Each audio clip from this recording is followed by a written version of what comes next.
Hey y'all, it's St. Pam again. Today I'll be talking about the Allied races joining the Alliance. I admit that I am not as familiar with the Alliance lore as I am with the Horde. That's going to change though. So let's get started. First up, we'll go with the Lightforged Draenei. These we met in Argus, and I think that's the first that we got to see them. If I'm wrong, please leave a comment, but I believe that's the first we see these guys. So we don't really know a lot about them. I think, however, it does make sense that they join the Alliance. From what I can tell, they still have a lot in common with the Draenei that we're already familiar with, and they wouldn't have a lot really in common with any of the Horde. They do seem to be almost fanatically devoted to the light. I'll go more into depth on the light in a future video, but suffice it to say that I don't see them exactly as good guys. They're not the worst guys, but I don't think they're exactly good guys. Needless to say, there could be some interesting roleplay opportunities with that. Just like with so many of these other races, there should be a lot of differences in their culture. There really isn't a lot on their background yet. What we do know is that they had to go through some sort of a ritual to become Lightforged. It would be interesting to see the form that takes. If Blizzard does not tell us exactly what that ritual is, though, then I would love to see how role players go about explaining it, if it even comes up. Would be a lot of fun.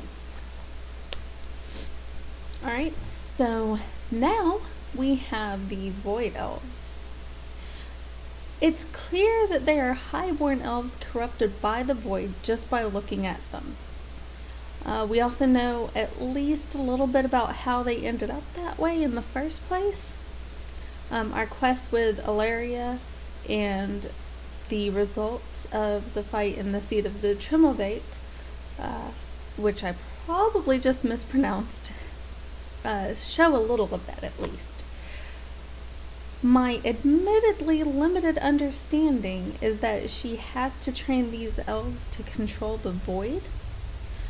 Here's a minor spoiler alert if you're not already somewhat familiar with this.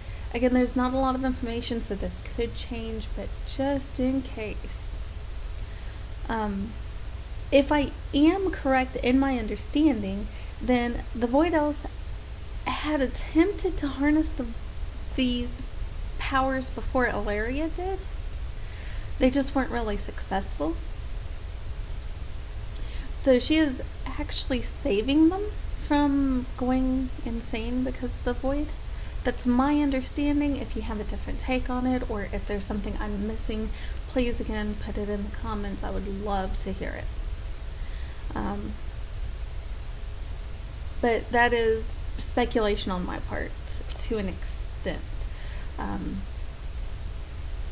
may not be understanding what I've read correctly. If I am correct though, then I could see interesting opportunities with that.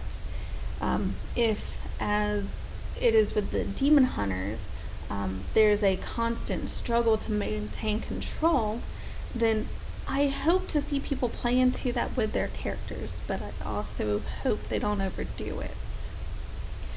I don't think it should be constant, but instead something that pops up from time to time, maybe specifically when they come in contact with something Void related or possibly Old God related. But we'd have to see how that plays out. Lastly, we have the Dark Iron Dwarves. Like the Zandalari, this is a race that has been in the game for a very long time, lore-wise and even physically in the game. So we already know quite a lot about them.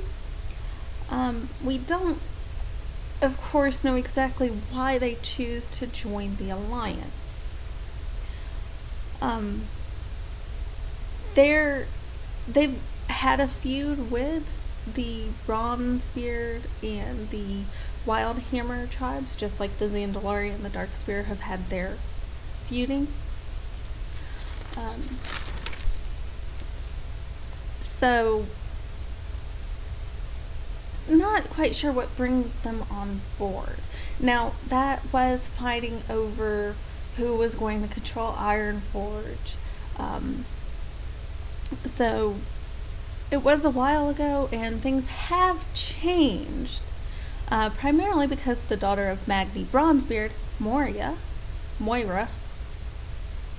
rules over them now. Even lacking specific details, we can be fairly certain that she would be a big driving factor behind the Dark Iron Dwarves joining with the Alliance. I imagine that could be against some of the people's wishes. They may not all agree with it. It is going to be very important to look at the existing lore for the Dark Iron Dwarves, understanding the feud between the Three Hammers, or the whole war of the Three Hammers, and the effect Ragnaros had on them.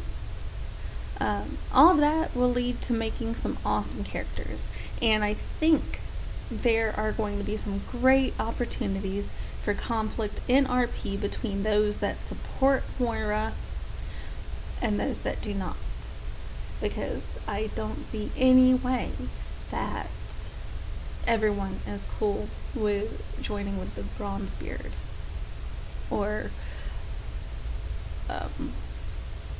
the rest of the Alliance. I mean, they've been hit pretty hard by pretty much everyone. Now, I know this is a fairly short video, but that's pretty much all that I have for now.